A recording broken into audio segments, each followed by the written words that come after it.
What is up, guys? And today I'm back with a new YouTube video, and today I'm gonna be trying to do the try not to cry challenge, and I'm gonna be reacting to this video.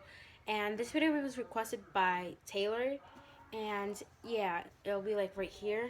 So, oh, her request will be right there. So, all right, so let's go on with the video, and let's see if I don't cry or if I cry, if I cry or if I don't cry. So, yeah, here we go. Try not to cry.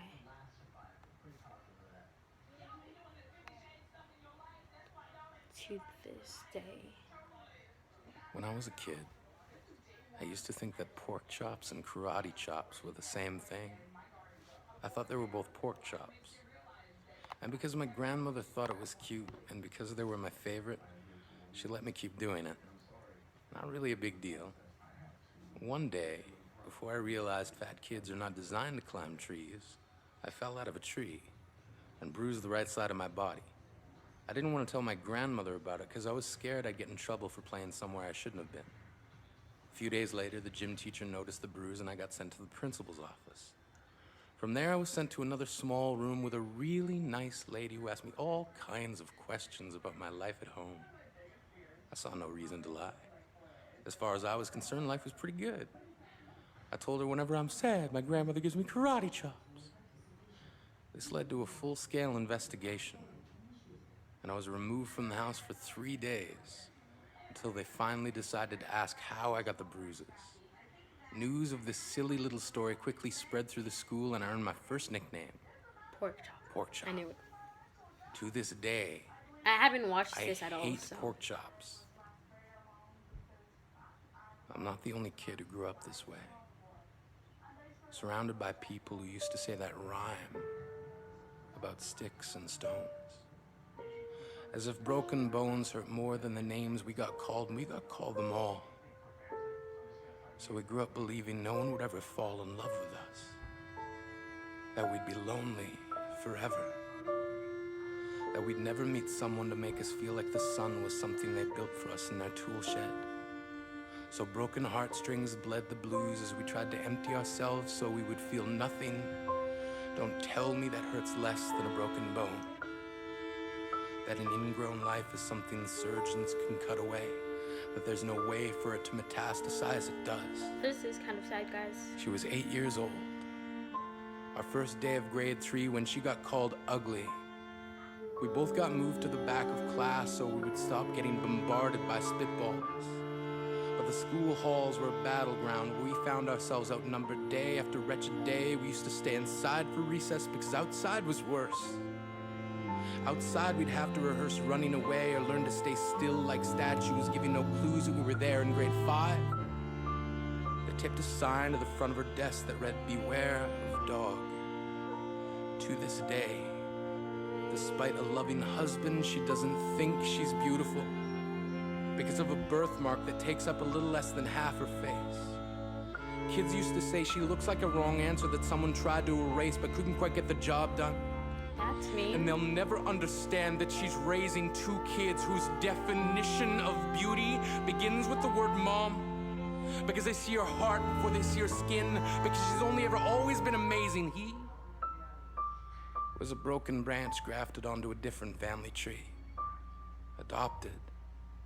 Not because his parents opted for a different destiny. He was 3 when it became a mixed drink of 1 part left alone and 2 parts tragedy. Started therapy in 8th grade. Had a personality made up of tests and pills. Lived like the uphills were mountains and the downhills were cliffs. 4/5 suicidal, a tidal wave of antidepressants, and an adolescence being called pauper. 1 part because of the pills, 99 parts because of the cruelty. He tried to kill himself in grade 10 when a kid who could still go home to mom and dad had the audacity to tell him, "Get over it." As if depression is something that can be remedied by any of the contents found in a first aid kit. To this day, he's a stick of TNT lit from both ends. Could describe to in detail the way the sky bends in the moments before it's about to fall. And despite an army of friends who all call him an inspiration, he remains a conversation piece between people who can't understand. Sometimes being drug-free has less to do with addiction and more to do with sanity. We we weren't the only kids who grew up this way. To this day, kids are still being called names. The classics were Hey Stupid, Hey Spaz. Seems like every school has an arsenal of names getting updated every year. And if a kid breaks in a school and no one around chooses to hear, do they make a sound? Or they're just background noise from a soundtrack stuck on repeat when people say things like kids can be cruel? Every school was a big top circus tent, and the pecking order went from acrobats to lion tamers, from clowns to carnies. All of these miles ahead of who we were freaks. Lobster claw boys and bearded ladies. Oddities juggling depression and loneliness, playing solitaire, spin the bottle, trying to kiss the wounded parts of ourselves and heal. But at night, while the others slept, we kept walking the tightrope. It was practice, and yes, some of us fell. But I want to tell them that all of this is just debris left over when we finally decide to smash all the things we thought we used to be. And if you can't see anything beautiful about yourself, get a better mirror. Look a little closer. Stare a little longer. Because there's something inside you that made you keep trying despite everyone who told you to quit. You built a cast around your broken heart and signed it yourself. You signed it. They were raw. Because maybe you didn't belong to a group or a clique. Maybe they decided to pick you last for basketball or everything.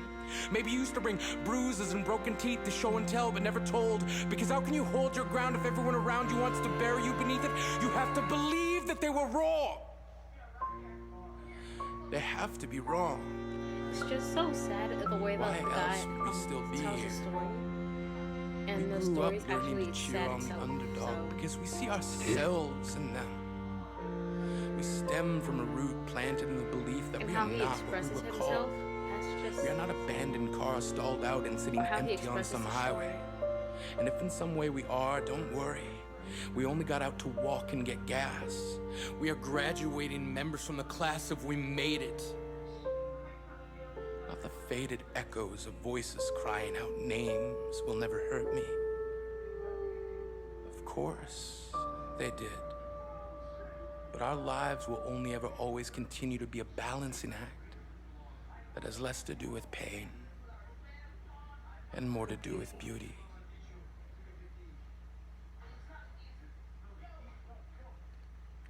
Is that the end of that? Oh, I think there's 2 stories, guys. Let's just wait. But yeah, that was kind of a sad story, and the way he expressed the story and the way he explains the story and all that. All who we lived in this project. And alright, I think there's 2 stories, guys. Let me check. Oh yeah, there's 2 stories. Oh, this one's not cartoon. This one looks sad. Daddy is the sweetest daddy in the world. Daddy is the most handsome. This seems like The a smartest. cute story. But I have a feeling something's gonna go wrong, The or there's most gonna be some clever. part where it's sad. The kindest.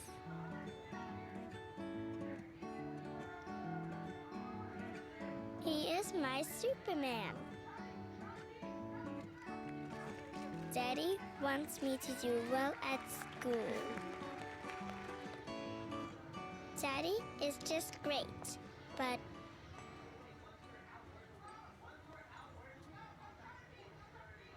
he lies. There's that twist.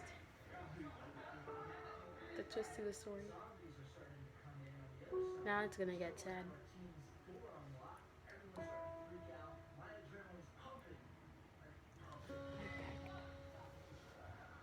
He lies about having a job.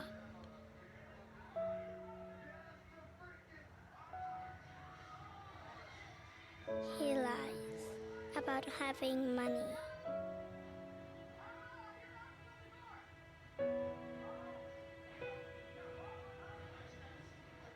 He lies that he is not tired.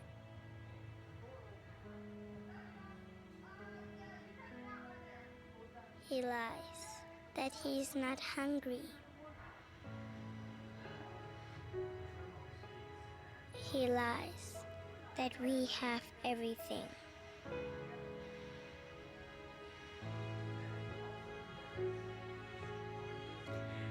I believe he's looking for jobs and he gets jobs, but I think he gets About fired and all his that. happiness. Basically, what he does is change every time He so lies his daughter doesn't notice. because of me. He doesn't want his daughter to suffer and be all upset. And I can't really hear myself talking, guys, because I have the headphones on. I mean the earbuds.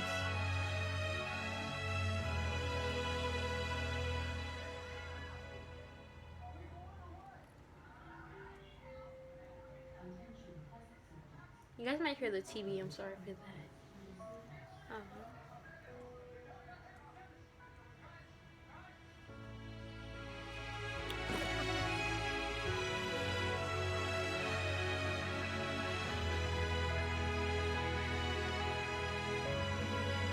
A child's future is worth every sacrifice.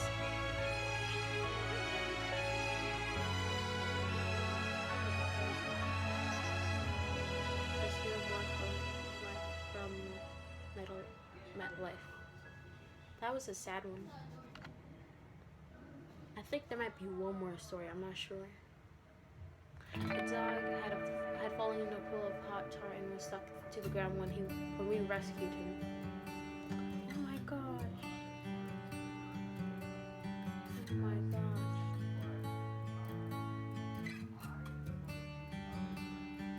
Poor dog.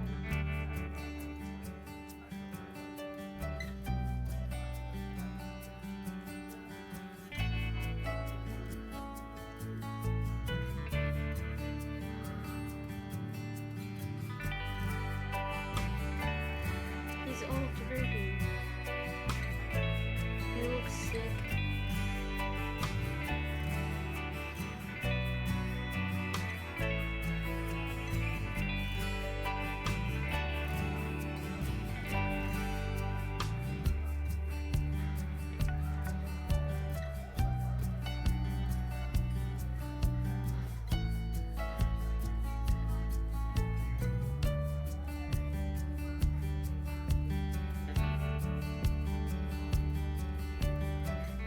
It took 3 hours over 2 days to remove all the... I forgot what it said. Oh, the dog looks much better. He looks much happier. Obviously, he's happier.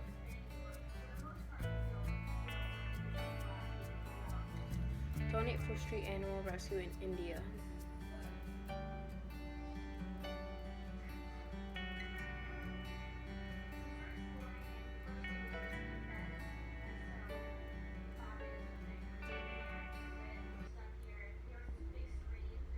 Alright guys, that's the end of the video. It was really sad. I'd say that the most saddest one was the one with the daughter and the dad. That was one of the saddest one, and then the second saddest one was the I'd say the first one or the second one, either or. But my favorite one would be the one with the daughter and the son and the dad. And yeah, but I did kind of like get this feeling, and like it was heartbreaking and like really sad. It was a really sad video. Just imagine going through what the dad has to go through just to get just to live a better life. And I'll try to look for another video, and I might do a part two of this video. And yeah, but anyways, I hope you guys like this video. Don't forget to like, subscribe, and comment below, and see you guys next time. Peace out.